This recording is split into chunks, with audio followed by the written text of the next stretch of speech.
اعوذ باللہ من الشیطان الرجیم یا ایھا الذین آمنوا شہادۃ بینکم اذا حضر احدکم الموت حین الوصیۃ اثنان ذوا عدل منکم او آخران من غیرکم ان انتم ضربتم فی الارض فاصابتکم مصیبۃ الموت تحبسونہما من بعد الصلاۃ فیقسمان باللہ ان ارتبتم لا نشتری به ثمنا ولو کان ذا قربى ولا نکتم شہادۃ اللہ انا اذا لمن الآثمین۔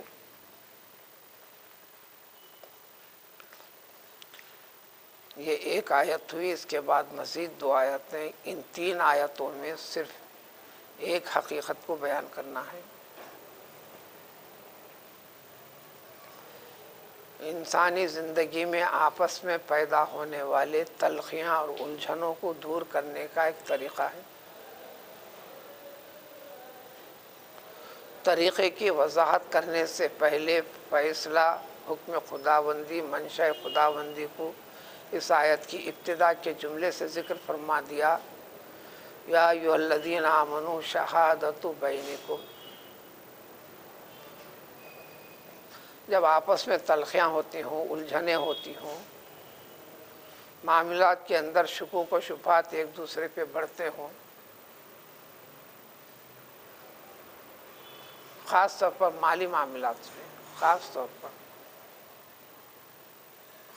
پر مالی معاملات میں یہ الجھنیں بڑھتی ہوں، تو ان تمام صورتوں میں تم کو ان مسائل کا حل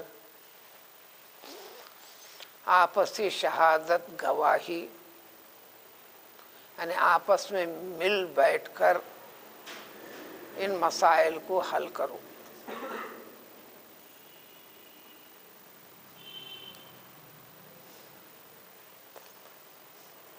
مسئلہ آسانی سے، دیانتداری سے حل ہو جائے تو پھر کوئی بات نہیں۔ حل کرنے میں بھی کسی کو گواہی لینا پڑتا ہے، کسی کو ثبوت پیش کرنا پڑتا ہے، شکوک و شبہات بڑھنے پر مسئلے کو ختم کرنے کے لیے اللہ کو واسطہ بنانا پڑتا ہے۔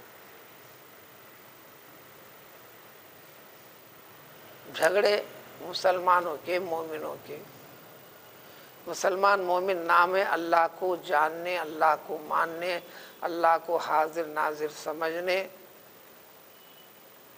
ساری زندگی اللہ نے دی رکھی ہے، اس کا وجود اللہ باقی رکھا ہے، ان تمام کا حساب و کتاب اللہ کے پاس پیش کرنا ہے، مرنے کے بعد اٹھائے جانے کا یقین رکھنا ہے۔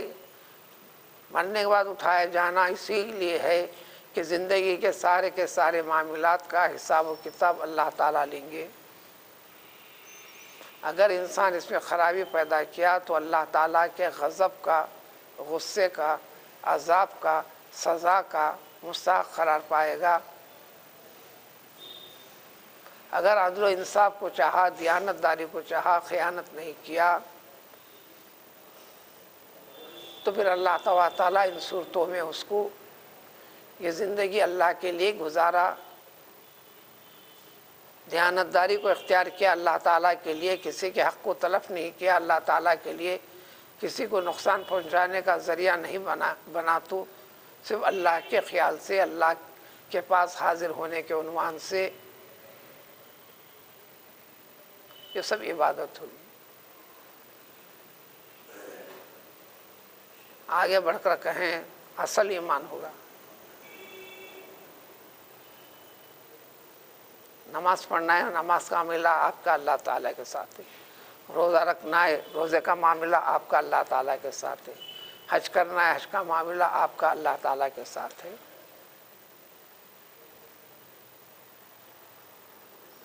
خیرات کرنا اللہ تعالیٰ کے لیے، آپ کا معاملہ اللہ کے ساتھ ہے، اگرچہ کہ خیرات میں بندوں کو مالی منفعت پہنچ رہی ہے، آپ کے نہ دینے پر وہ لڑنے آنے والا نہیں، آپ کے نہ دینے پر وہ آپ کو بد دعا کرنے والا نہیں، آپ نہ دینے کا اعلان کرنے پر وہ آپ کا آ کے گلا پکڑنے والا نہیں۔ ان معاملات میں بندے کا تعلق اپنے رب کے ساتھ ہے، معاملات میں، عبادات میں. لیکن عبادت والا مفہوم، یہ ساری کی ساری عبادتیں انسان کو آپس میں سارے معاملات کی اصلاح والا پہلو ہونا، یہ عبادت، تمام ان عبادتوں کی روح اور خلاصہ یہ ہے. اس لیے معاشرتی زندگی کے اندر انسانوں کے درمیان میں یہ انسان دوسرے کے لیے امن کا، سلامتی کا ذریعہ بنا، یعنی نقصان پہنچانے کا، ضرر پہنچانے کا، حق طلب کرنے کا، دھوکہ دینے کا، فریب دینے کا ذریعہ نہیں بنا. یہ سب بنیاد ہے نماز کی وجہ سے، روزے کی وجہ سے، زکوٰۃ کی وجہ سے، حج کی وجہ سے. جو اللہ کا حکم مان کر رہا ہے وہ اثر ان چیزوں میں آنا. اس نے مسلمان کی تعریف پیشاب کر دی ہے رسول اکرم صلی اللہ علیہ وسلم نے. المسلم من سلم مسلم بیدی و لسانی. مسلمان وہی ہے اس مسلمان کی وجہ سے دوسرے مسلمان کو ہر اعتبار سے کوئی تکلیف کا باعث نہ بنے، نہ زبان سے نہ ہاتھ سے.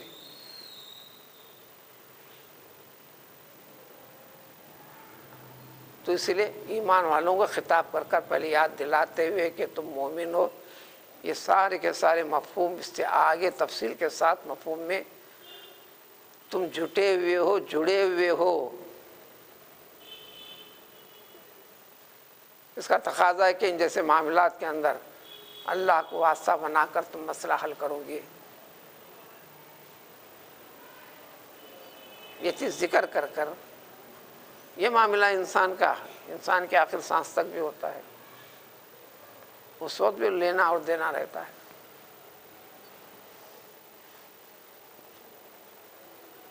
ماں بیمار ہوئی، اسی محلے کا واقعہ، ناموں سے لینا دینا نہیں، کبھی نام ہی نہیں بتاؤں گا میں.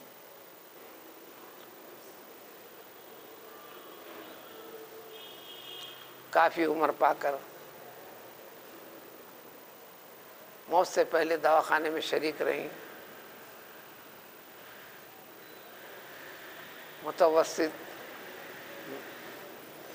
مالی اعتبار سے کوئی کمزور اس میں نہیں تھے. اچھے خانگی ہاسپٹل میں مستقل اچھے خاصے بڑے روم کو لے کر ہی رکھا گیا.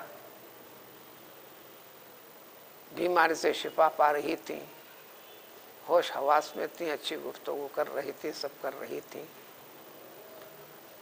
بہرحال اسی میں دو بیٹے،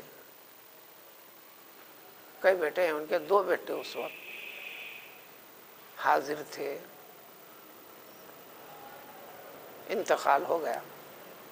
اسی قسم کا جیسا معاملہ اس آیتوں میں اسی قسم کے جیسا معاملہ ہے.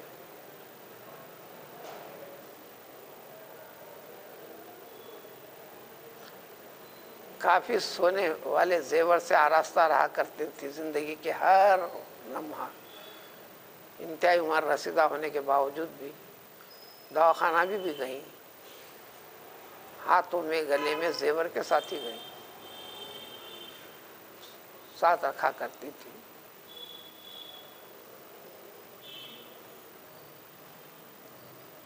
ایک بھائی نے کہا میں دوسرے انتظامات کے لیے گھر چلتا ہوں، قبرستان کی خبر کی بات چیت کرنے کے لیے وغیرہ وغیرہ. تم ماں کو دواخانے سے لے کر گھر لے کر آ جاؤ. لا لیا. جب انتظامات کے لیے جب پہنچے، گھر آئے تو نہ ہاتھ میں نہ گلے میں کسی قسم کا زیور نہیں تھا. روح کے پرواز کرنے کے بعد سارے کے سارے زیور سے آراستہ تھیں. چھوٹے کو چھوڑ کر بڑا بھائی نکلا تھا. گھر آنے کے بعد بڑے بھائی نے کہا امی کے ہاتھ میں وہ چیزیں تھیں، گلے میں وہ چیزیں تھیں، فلاں تھیں سونے کی، کہ کچھ بھی نظر نہیں آ رہی، کیا ہوئی؟ اس نے صاف کہہ دیا کہ میں نہیں جانتا. مجھ سے سوال نہیں کرنا. تو انسان کی زندگی آخر سانس تک بھی مسائل مرنے والے سے بھی جڑ جاتے ہیں، مرنے والے کے پاس حاضر موجود ہونے والوں سے بھی جڑ جاتے ہیں، وغیرہ وغیرہ. ایک واقعہ ہوا تھا، اس کے ضمن میں اللہ تعالیٰ نے قیامت تک آپسی معاملات کو، اس قسم کے تلخیوں کو یا اس قسم کے شبہات میں پیدا ہوں کہ اس وقت اپنے سے جڑے ہوئے مال و متاع کو اپنے والوں تک پہنچ جائے، کہیں کسی کو نقصان ہونے نہ پائے.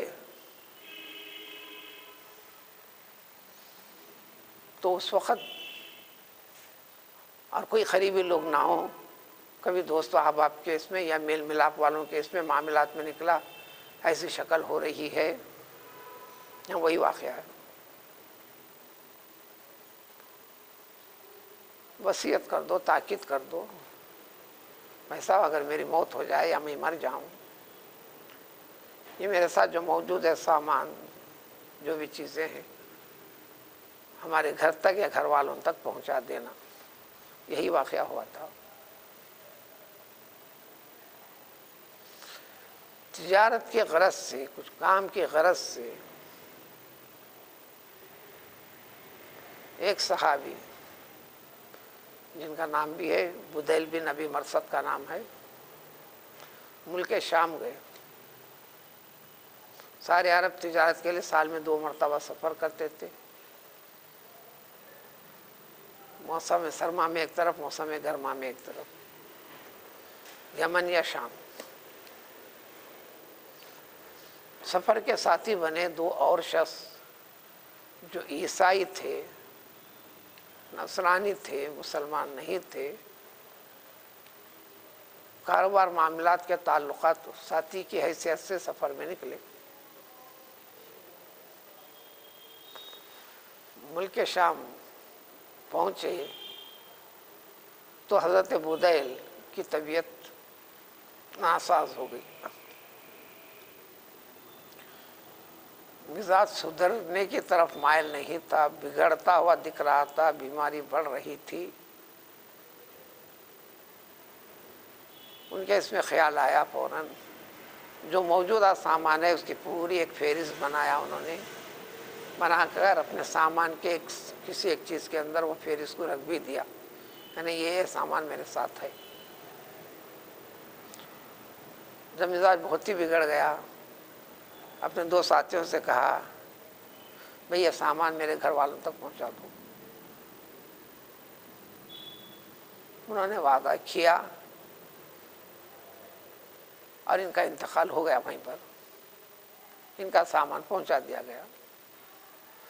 سامان لے کر سامان الگ کیے گھر والے، تو سامان کے درمیان میں ایک لکھی ہوئی فہرست ملی، یہ سامان میرے ساتھ تھا. اس میں ایک چاندی کا پیالہ تھا، سنہری، یعنی سونے والی چیز سے نقش و نگار کیا ہوا تھا. وہ ملک شام میں حاکم وقت کو تحفہ دینے کے ارادے سے نکلے تھے، وہ موقع نہیں ملا، بیماری میں رہے. اپنے ساتھیوں کو اس کا پتہ بھی نہیں دیے تھے. میں آپ کے ساتھ ہوں، لہٰذا میں اپنے بیگ میں اتنا سامان لے کے جا رہا ہوں، آپ لوگ دیکھ لو. ایسا کوئی ہوتا بھی نہیں، بتاتا بھی نہیں. یہ لوگ سامان لے کر نکلے، سامان میں جھانک کے بھی دیکھے، عام ضرورت کی چیزیں زیادہ تھیں. پیالے کے اوپر نظر پڑی، بڑا اچھا لگا، پیالے کو لے لیا ان دونوں نے. بغیر پیالے کے حوالے کر دیا سامان. جب یہ وارثوں کو یہ فہرست ملی تو انہوں نے دریافت کیا. وہ کہنے لگے ہم کچھ نہیں جانتے، جو تھا جیسا تھا ہم لائے اور پہنچا دیے. عیسائی بھی اللہ کو ماننے والے اہل کتاب،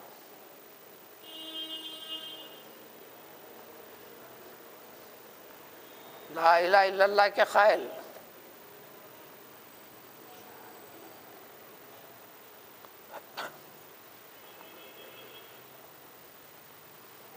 یہ مقدمہ آیا پیغمبر صلی اللہ علیہ وسلم کے پاس تصفیے کے لیے. وہ جب انکار کیے، فہرست بتا رہی کہ تھا رہنے والے مدینے کے اندر، ساتھ اٹھنے بیٹھنے والے، آپس میں معاملات کرنے والے، جتنے نصارہ تھے حلیف تھے، مسلمان ان کے حلیف، یہ ان کے حلیف.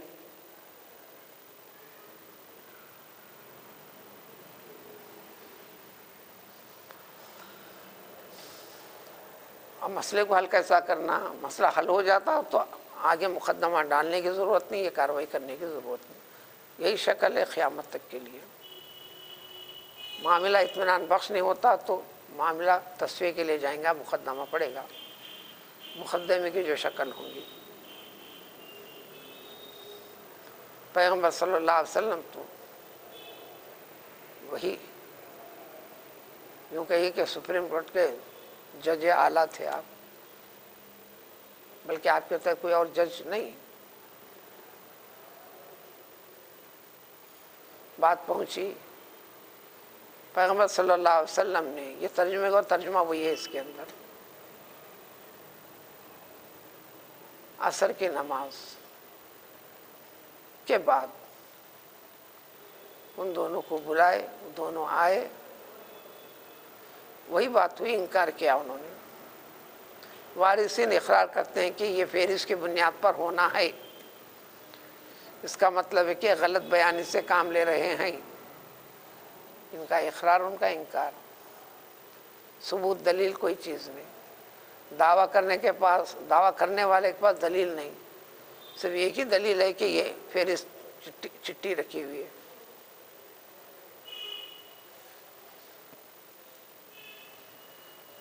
اس کے سوا کچھ بھی نہیں ہے گواہی کے لیے. تو ان کے لیے عصر کی نماز کے بعد اللہ تعالیٰ کی قسم دلا کر دریافت کر لیا گیا. انہوں نے اللہ کا نام بھی لیا، لا الہ الا اللہ بھی کہا، اللہ کو حاضر ناظر کہہ کر کہ ہم نہیں جانتے، ہم کو نہیں معلوم. جب اللہ کو درمیان میں رکھے تو ماننا پڑے گا. حضور صلی اللہ علیہ وسلم نے وارثوں سے کہہ دیا اللہ کے نام سے گواہی دیے ہیں، چھوڑ دو. اب مسئلہ گواہی کا مسئلہ، اللہ کی گواہی. مکے میں رہنے والوں کے لیے مسئلے کا حل خانہ کعبہ کے پاس، مدینے میں رہنے والوں کے واسطے منبر رسول صلی اللہ علیہ وسلم، بیت المقدس میں رہنے والوں کے لیے مقام صخرہ. اب بات آسانی سے سمجھ میں آ گئی. ان مقامات سے علیحدہ جو ہو رہا ہے مسجد میں معاملہ ہوگا، مسجد کے منبر کے پاس.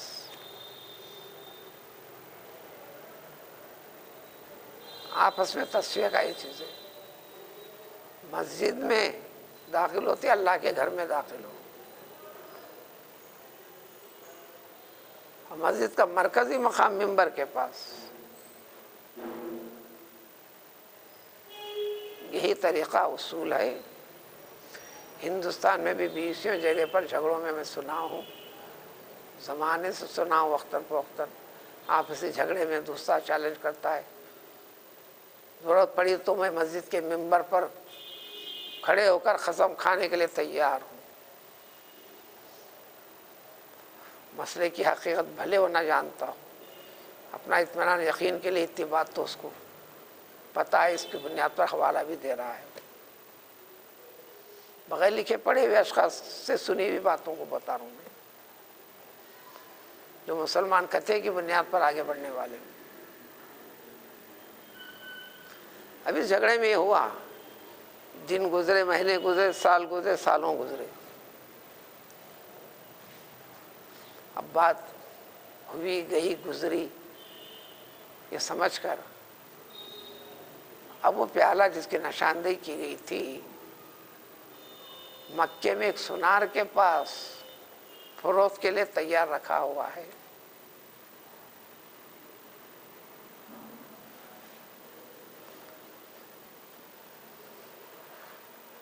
دریافت کرنے پر اس نے کہا کہ میں تو یہ فلاں فلاں 2 نصرانیوں سے، ان کے 2 نام تھے، ایک کا نام تمیم تھا، ایک کا نام عدی تھا، ان سے خریدا ہوں۔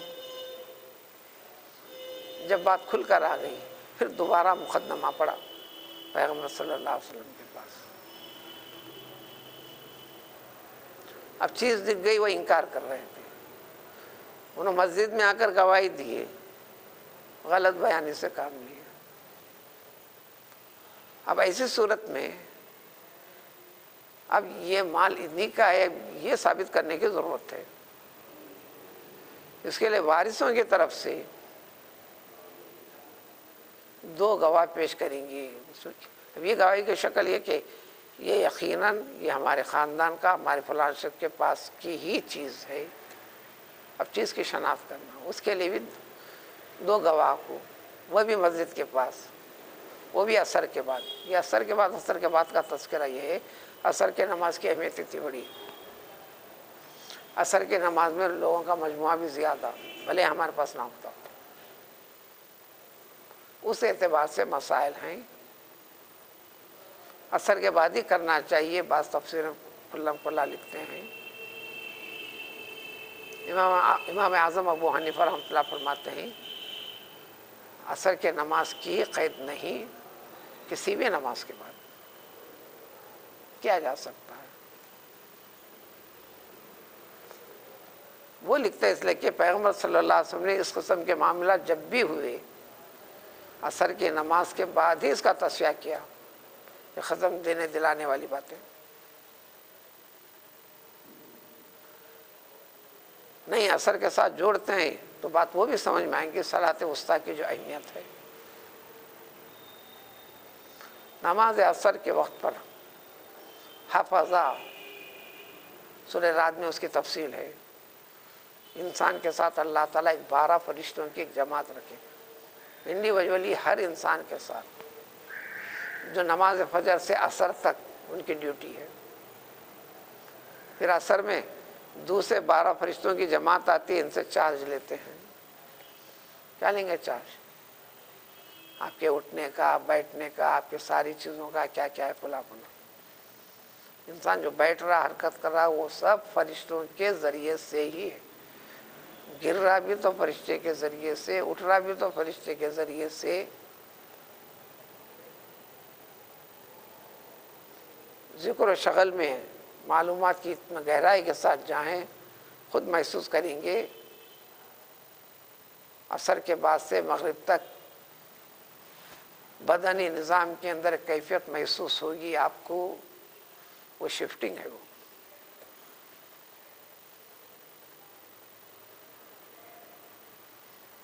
وہ شفٹنگ ہے۔ سمجھنے کے لیے سمجھ کی تربیت کرنا ہے، نہیں تو چلتا ہے چلو۔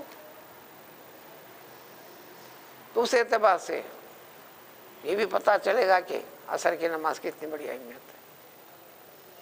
اس لیے ایک سادی سیدھی تفسیر وہ بھی ہے، والعصر ان الانسان لفی خسر، نماز عصر کی قسم، زمانے کو بھی عصر کہتے ہیں، والعصر زمانے کی قسم۔ دوسری تفسیر نماز عصر کی قسم،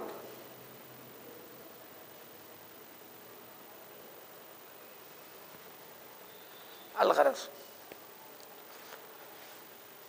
پھر اس کے بعد وہ تو پکڑے گئے تھے، 1000 درہم میں بیچنے کا یہ ہو گیا۔ پھر دوبارہ اب چیز کی شناخت کا تھا، ادھر سے 2 گواہ کو ٹھہرا کرے، بات ثابت ہو گئی۔ وہ دونوں 500 درہم تقسیم کر لیے تھے، پیسے دلا دیے گئے، پیسے دلا دیے گئے۔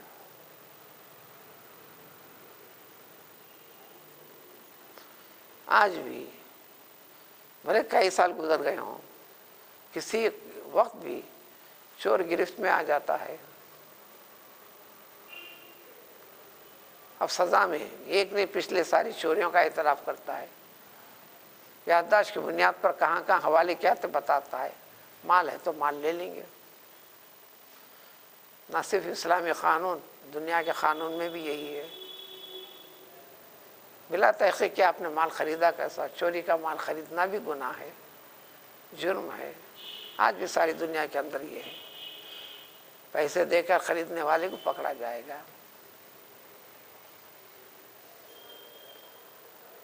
اس لیے کہ معاملات کہتے ہیں مال کے بدلے میں مال لینا ہے. پیسہ بھی ایک مال ہے، پیسہ دے کر مال لینا ہے. آپ پیسہ دے کر مال لے رہے ہیں لیکن مال والے کا مالش نہیں ہے. کس چیز کے پیسے دے رہے ہیں آپ؟ نہ انہیں کم میں دے رہا، اس کا حیث نہیں. مفت میں دے بھی تو لینا نہیں ہے، پیسوں میں دے بھی تو لینا نہیں ہے. اتنی عقل تو ہے.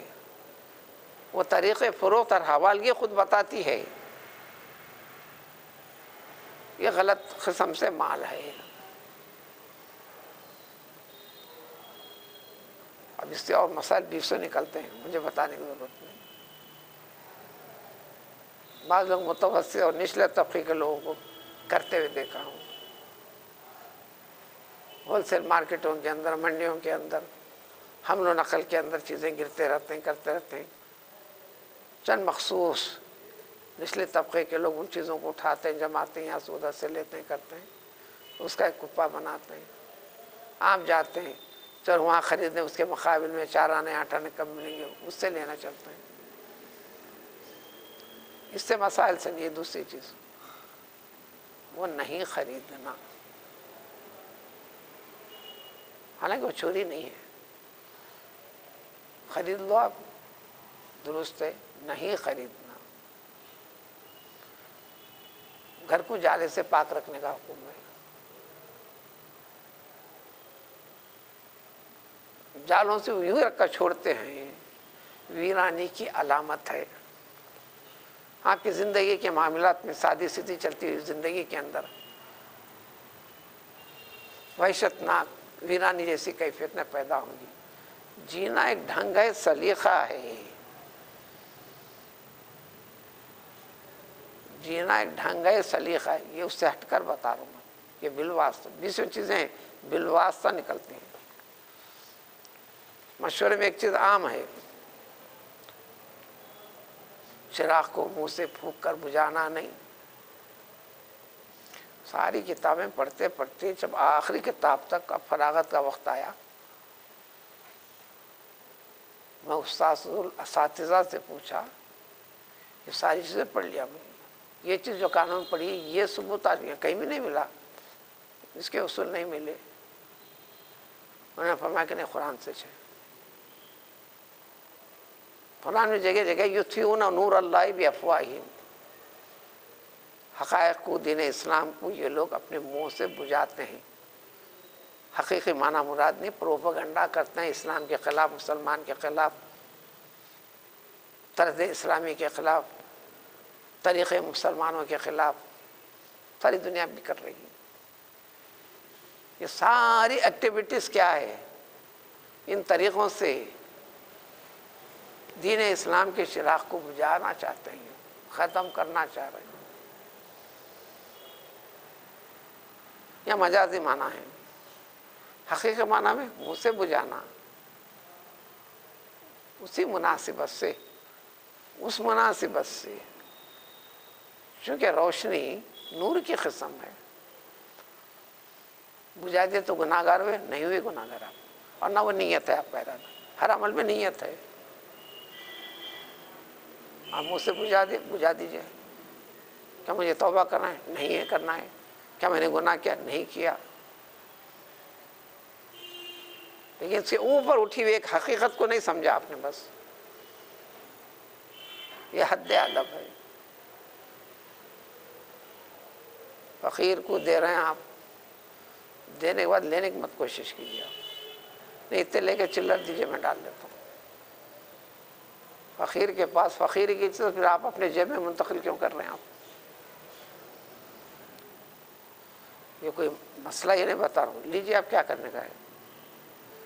بالواسطہ انڈائریکٹ اس کے اثرات مرتب ہوتے ہیں. دینا ہے پورے دے دو، نہیں دینا ہے چلو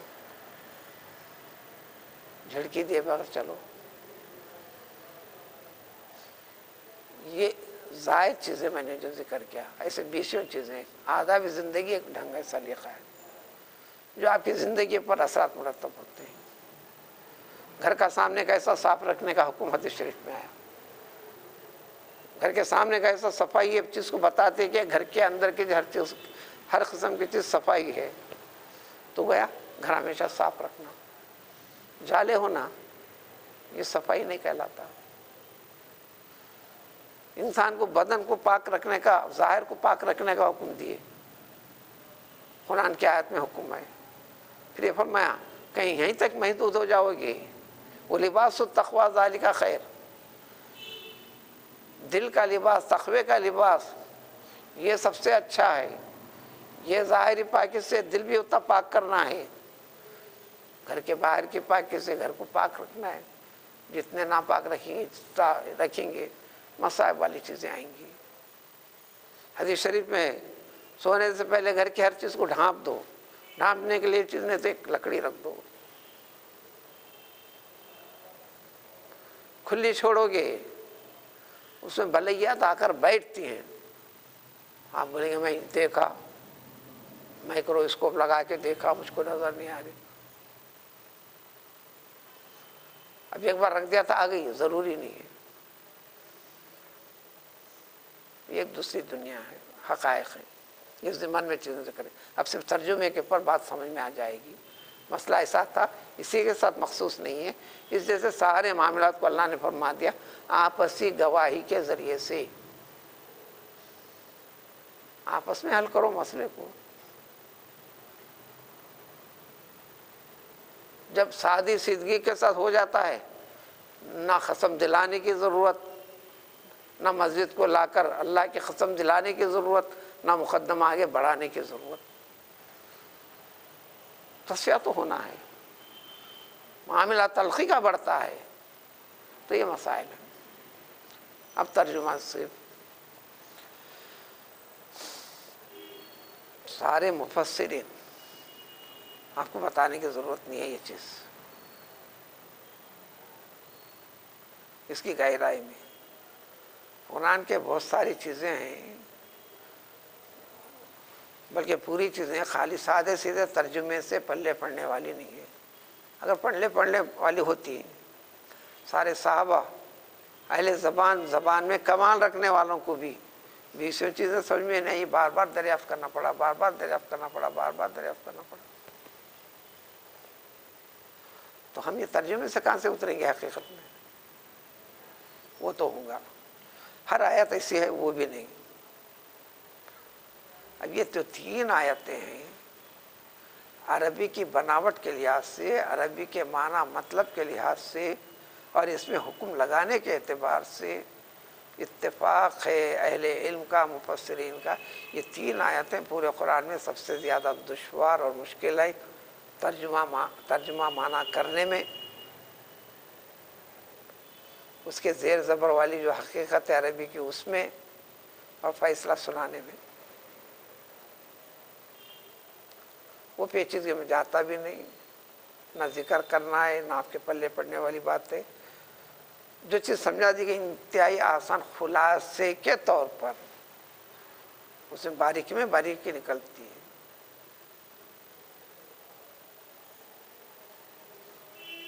تو اسی لیے اب ترجمہ کر رہے ہیں، دیکھو یہ لفظ ایسا ملا، ایسا ہوتا ہے، اس کی نوعیت ایسی بھی ہوتی ہے، ایسی بھی ہوتی ہے، وہ گراماٹیکلی ایسی بھی ہوتی ہے، وہ سچویشن ایسی ہوتی ہے، بڑی طویل ہے، وہ ضرورت نہیں، آپ کو نہ بتائیں گے، خلاصہ وہ یہ جتنا ہے۔ اب صرف ترجمہ کیا دیتا ہوں، اے ایمان والو، تمہارے آپس کے درمیان میں شہادت گواہی ہونا، خاص طور پر جب تم میں سے کسی کو موت حاضر ہو، یعنی آثار موت واقع ہو جائے، کبھی ہوش آ رہا ہے، جا رہا ہے، اس کیفیت ہے، دوا دارو نہیں لگ رہی ہے، موت کی طرف ہے، ایسے وجوہات سمجھنے والے سمجھتے بھی ہیں، ایسے وقت پر وصیت کر دینا۔ وصیت کا ایک بڑا باب ہے جس کو آپ ول کہتے ہیں، جو زندگی میں کرتا ہوں ایک الگ ہے، اس کی بڑی طویل اور تفصیل ہے، یہاں وہ مسائل کو حل نہیں کرنا ہے۔ انہیں گواہ بنا دو، اسنانی ذوا عدل، دو کو جو نیک دکھتے ہو، عدل و انصاف والے دکھتے ہو، جھوٹے مسخرے ایسے نہ ہوں. اور یہ لوگ ہونا چاہیے تم میں سے چنا، مسلمانوں کو گواہ بنائیں، کیونکہ ایک اسلام کی حقیقت اس کے ساتھ جڑی ہوئی ہے. اگر سفر میں وغیرہ گھر سے نکلنے کے بعد کی شکلیں، اس لیے جیسے جو کاروبار کرتے معاملات کرتے ہیں یا ملک سے دوسرے ملک کو جاتے ہیں، شریعت کے اندر حکم ہے جیب میں ایک وصیت بھی لکھ کے رکھنا، کسی کو بولنے کی ضرورت نہیں. گھر والوں کو میں ایک وصیت لکھ کے رکھ رہا ہوں، دوستوں کی وصیت لکھ کے رکھ رہا ہوں. کچھ بھی ہو جائے جب پتہ چلے تو پھر آپ کے متعلق چیزوں سے متعلق آپ کے اطراف اکناف والے واقف ہو جانا. وہ مرنے کے بعد دینے دلانے والی چیزوں کی وصیت ایک الگ چیز ہے. آپ کی زندگی سے کیا کیا جڑا ہے، آپ کس کو باقی ہے پتہ نہیں، اور کون کون سے لوگ آپ کے لیے باقی لا کے دینا ہے نہیں معلوم.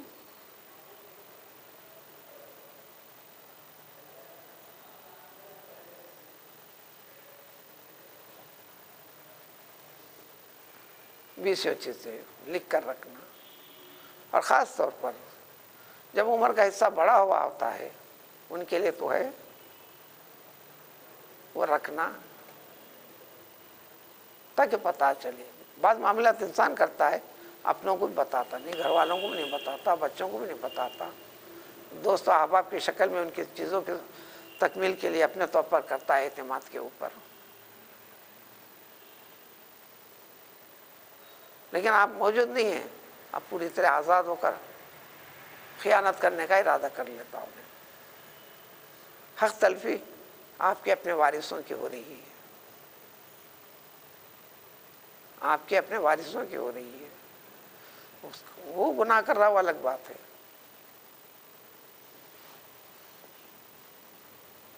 اگر ایسی شکل نہ ہو مسلمان تو غیر مسلمان کچھ تو گواہ بنا لو. وہاں غیر مسلمان جو تھے وہ ذمہ تھے. ذمہ مطلب ہوتا ہے چاہے کسی بھی مذہب کا ہو، اسلام کو ہم نقصان نہیں پہنچائیں گے، اسلام کے خلاف نہیں کریں گے، مسلمانوں کے ملک میں رہیں گے.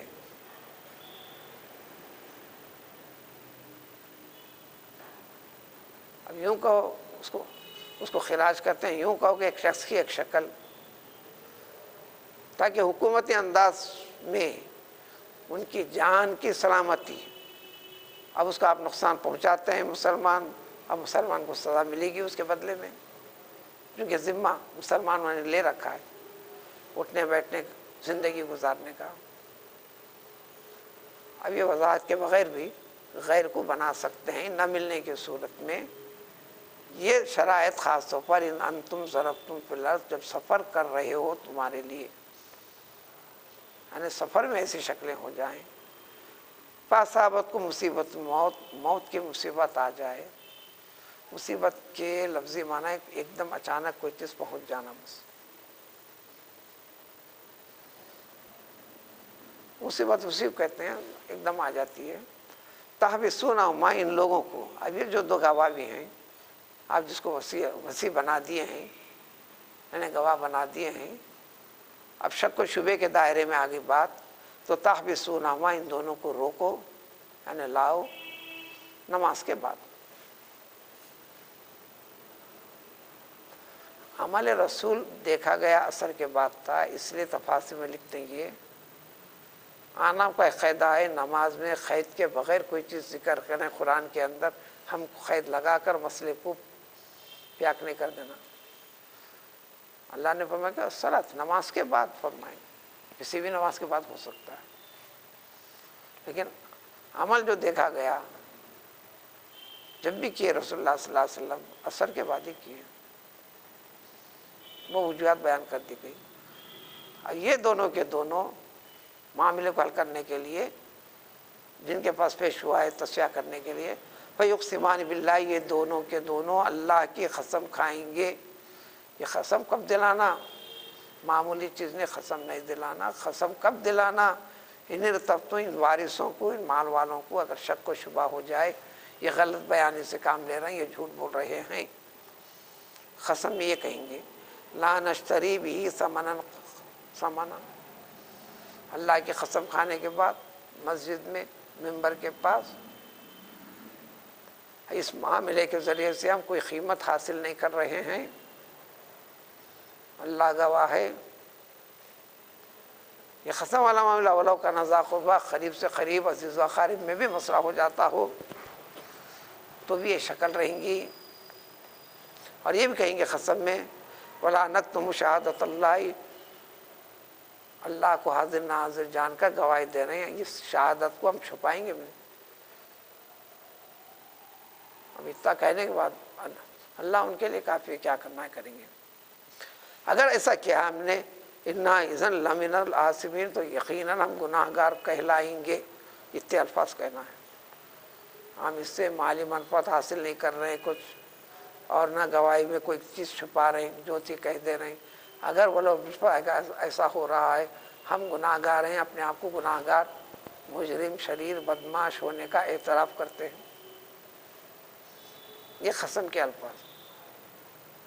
لیکن فَإِنْ عُثِرَ عَلَىٰ أَنَّهُمَا، پھر جب پتہ چل جائے کہ دونوں کے دونوں گناہ گار ہوئے ہیں، یعنی حق کو چھپایا ہے، جب وہ شکل ہوئی تھی واقعے میں، بعد میں پیالہ دکھا تھا، اب ایسی صورت میں اللہ نے فرمایا اب ان دونوں کو چھوڑو، ان کو لاؤ، کٹرے میں لاؤ، اب دو کھڑے رہیں گے ان کی جگہ میں، یعنی وارثوں سے متعلق۔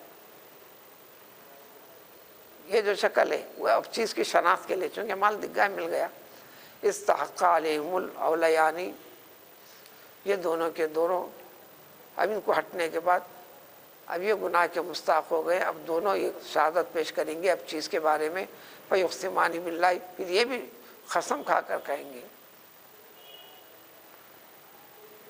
لشہادتنا، اب ہماری شہادت گواہی، یعنی اب ہمارا بیان، وہ چیز دکھی ہے فلاں فلاں، اب تک انکار کر رہے تھے، اب جھوٹ ہے، اب یہ چیز خود بخود بتاتی ہے، یہ سب سے صحیح اور اچھی سچی گواہی ہے۔ وما تدینا، ہم کوئی زیادتی سے کام نہیں لے رہے ہیں۔